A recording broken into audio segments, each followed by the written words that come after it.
Hi, my name is Paul Garcia. Started playing basketball. Early on, just watching NBA like with my dad, and then obviously watching my older brother Matt. Um, you know, he started very young. I think he started like 8 or 9. So I just followed his lead. He started playing, like local leagues and like AAU. So that's how I followed, and then just started from there. Basketball in U.S. Played 4 years varsity in high school, and then after that I went to junior college in Arizona, and I played there. I was all conference at Central Arizona College, and junior college, it's I think like it's the closest thing to like Philippines basketball, in the States. Like it's very physical, junior college basketball, very physical, very rough. You're playing against grown men. And there's a lot of talent out there.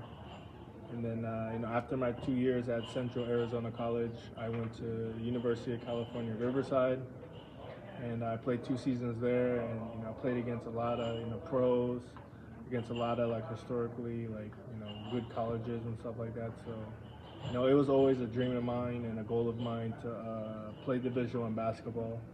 So it was nice to live out that dream and play Division I. Have you faced college player became NBA player?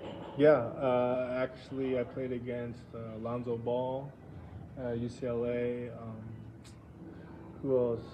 I played against, I think it was Franz Wagner, the one from Michigan.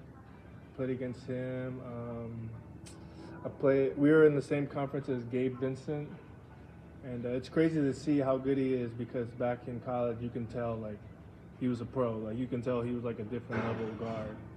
So his development has been really cool to see. And then a lot of other just pros that you see, like, overseas and stuff like that. So I played in the Big West Conference, West Coast basketball. So it was really cool to, kind of see where everybody ended up after college.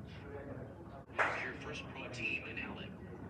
Yeah, so after my stint in Division I, came out here, played in the ABL, played for Alab Pilipinas, and it was really cool, man. It was really nice to have like that transition from U.S. to Philippines, because I was very fortunate to have the likes of like Jimmy Alapang, Danny Siegel, Eric Mink. That's three top 50 players of all time in the PBA, and those are my first coaches out here in the Philippines. So it was really cool to play with them and play for them.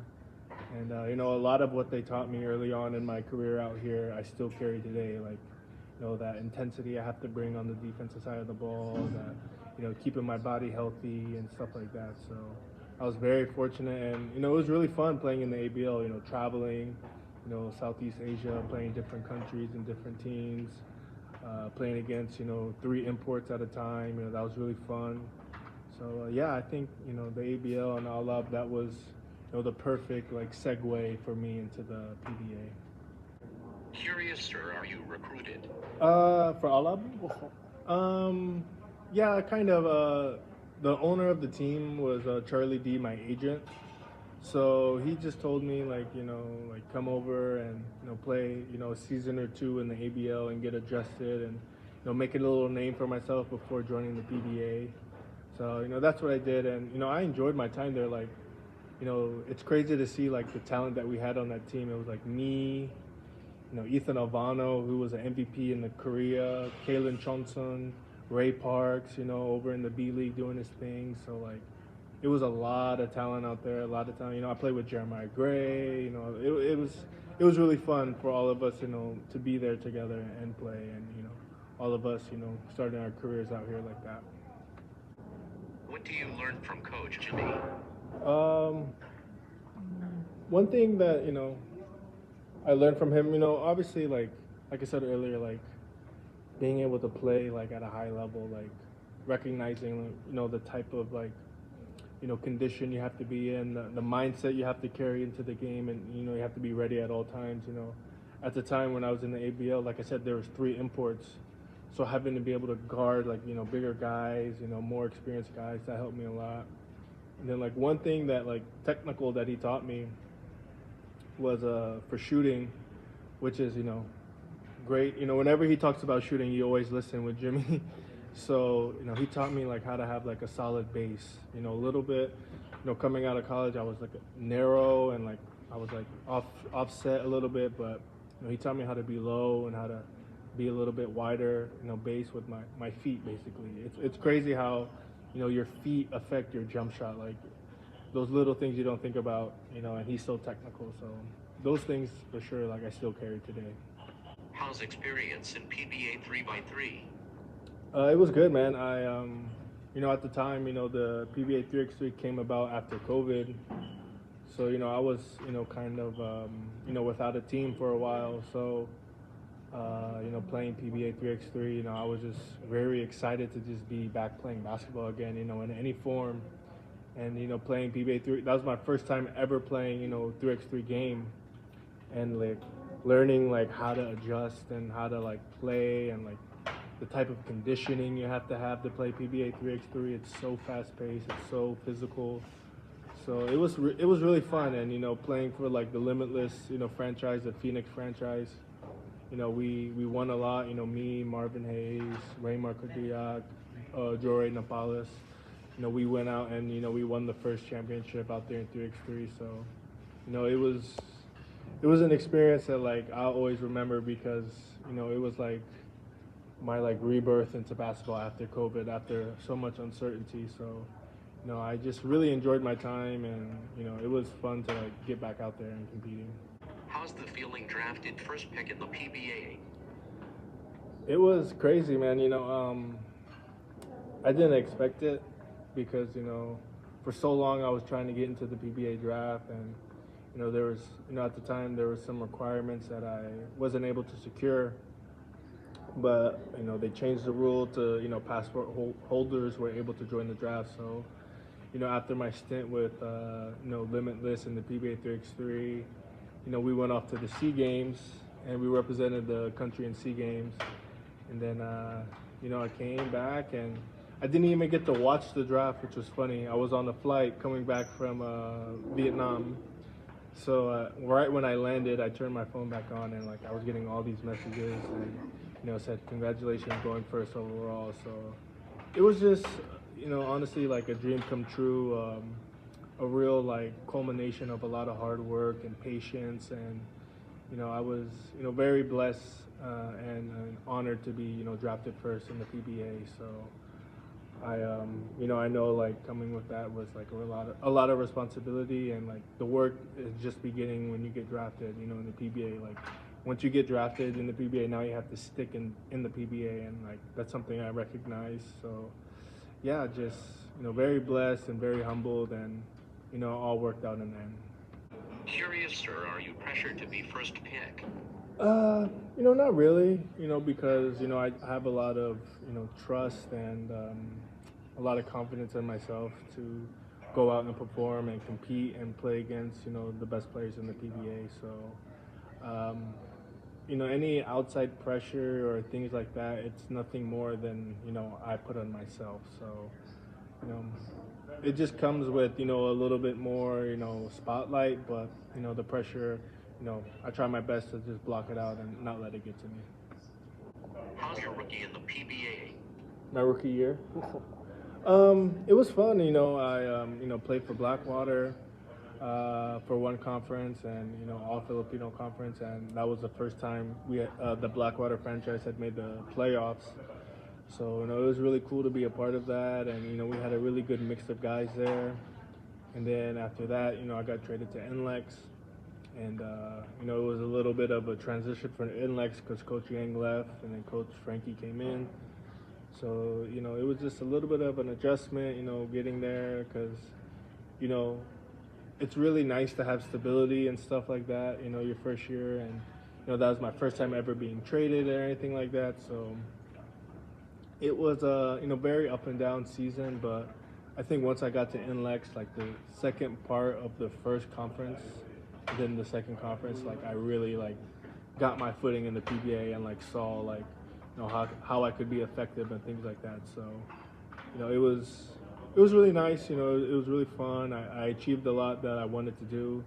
And yeah, it was just a nice building block for me to continue. Traded in TNT.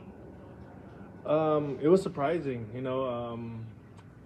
when you see like trade rumors and stuff, you don't know if it's true. Like you just see like things online, but when it happened, I was very, blessed and honored and thankful because it was an opportunity for me to like, come to Talking Tech's, one of the most winningest franchises in the PBA, and also a chance for me to like be with my brother every day. He was on the team at the time, so it was very, humbling and blessed, and I was looking forward to it because I knew that like if there was any like team that I can maximize my career with, it was going to be Talking Tech's.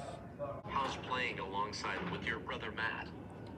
It was fun, we got the one conference together, and being able to just go to work with him every day, get better with him every day. It's something that we talked about growing up, and to be able to like actually live it out, it was like a dream come true. So we went to battle together. We got to share the court. That's something that a lot of people don't get to experience. So we're just really thankful. I'm really thankful to have him because he's been so like important to me in my career. All the advice, all the lessons that he taught me. So it was really a dream come true. Who was your toughest opponent player in PBA? That's a good question. I say the hardest for sure is Junmar. He's so big. He's so skilled. He's so balanced. A lot of the things that make him great, you don't really like see on TV because it's hard to like see it. But he's so smart. He's very powerful. He's very, like I said, balanced. So I think Junmar for sure. And then obviously he's tall. 6'10", 6'11". So I think playing him, it was fun the first time, and then every time I get to compete against him, I know it's going to be a challenge, and it's just going to make me better. Friendly question: can you beat Calvin Oftana in one-on-one? Yeah, I mean, I have confidence in myself. Right now, I haven't played one-on-one in a long time, because of rehabbing my injury. But Calvin's skilled, man. He's really good. I see him, working all the time, on moves and counters and things like that. So I think I have a good scouting report. I think I know what he would want to do, so I'll be able to like kind of, defend him. But I think it would be a good match. But I'm always gonna pick me versus anybody. Why you choose jersey number 45? Honestly, I really like never really had like a number that I went to. I was always just open to anything. But when I got to Phoenix and Limitless for 3x3, I was like, I want to get something and kind of have it, for the rest of my career. So I remember when I was in junior college, I was number 45 my second year, and that's when I got honorable mention All-American. So I was like, you know what, I had a really good season. I was like, maybe it will bring me good luck. And it kind of did. We won the championship. So I was like, yeah, I'm going to go with 45. And then, I think it looks unique. Not a lot of people wear it, so I was like, I'll go for 45. And I think it looks pretty good on me, too. So that's why I chose 45. How's the feeling represent the national team? Man, it was really cool, man, because growing up, I got to see my brother, represent, the Philippines and play for Ganuelas, multiple times, and playing the Asian Championships, Jones Cup, SEA Games. So being able to don, the Ganuelas jersey and have, Pilipinas on the front, it was really cool, and be able to have, my family's names on the back, that was something that I was just very proud of. So, being able to medal twice, bronze in 3x3, and then being able to win gold for 5-on-5, playing for Coach Chop, it was really cool. So it's something that I think will be, one of the highlights of my career when I look back, a long time from now, and reminisce on, my playing days, like playing for Ganuelas and winning gold, that's something that, I'll have, cherished for a long time. Curious, sir, what is playing difference in Nlex and TNT? It's I think both teams were defensive minded. Especially at the time when I was there. Coach Frankie Lim, he really like demanded a lot from the team and myself to be defensive stoppers. And here at Talking Texas, I kind of carry that same role. I think the one difference is on offense, the scheme is a little bit different, and on offense at Nlex, I kind of had the ball a little bit more. And then, when I got to Talking Text, I kind of had to learn how to be more effective without the ball at times. So I'd probably say that's the biggest difference. But, it's something that, when I'm with Talking Text now, I'm getting more comfortable with. So, but for the most part, basketball is very simple. All the things are the same. It's just worded differently or taught a little bit different. But at the end of the day, it's all the same. If you not became PBA player, what do you think your work right now? I think, maybe something in media. I really have a fondness and a passion for like production and media and stuff like that, communications. It's something that I studied at school that I really got into. So something in communications and media probably. Starting five all of your teammates? Of all time, so all time PBA, ABL, everything? Yes, sir. Okay. So with everything that everybody that I've played with, my second year of Alab, I got to play with Justin Brownlee. So I'm putting Justin Brownlee. He'll be my 3. Starting point guard, I'll give it to Jason Castro. I can put myself? Okay, I'm going to start at the 4. So I have shooting guard and center left. Shooting guard. Honestly, this is my favorite player in the PBA. At my shooting guard, I'm putting Roger Pogoy. I love watching Roger play. He's I say it all the time, he's my favorite player in the PBA. And then at my 5, you know what? I'll play the 5, and then my brother will play the 4. So I'll put my brother in my starting 5. What is difference playing alongside with Brownlee and RHJ? I think one thing that, JB and, Rondé, they both, do well is they play off their teammates really well. And that's something that, I think that separates them from a lot of imports is being able to mesh well with, the local players. I think the biggest difference is, Brownlee is a little bit more off the ball. He can score, with the ball in his hands, but he's really good at, finding open space and, hitting down those, threes and stuff like that. I think that's why he plays so well with Ginebra. And then, Rondé, he's somebody that I think, he's very dominant, in that mid-post, that pinch post area, on the wing, being able to create, drive, and dish. But, at the end of the day, both of them are so great that, no matter what, they're going to make, their teammates look better and good. So, it was, really, fun playing with JB, in ABL, and then hopefully soon, hopefully soon with, Rondé coming back, I'll be able to, play with him and, see how I fit alongside Rondé. Thank you for watching.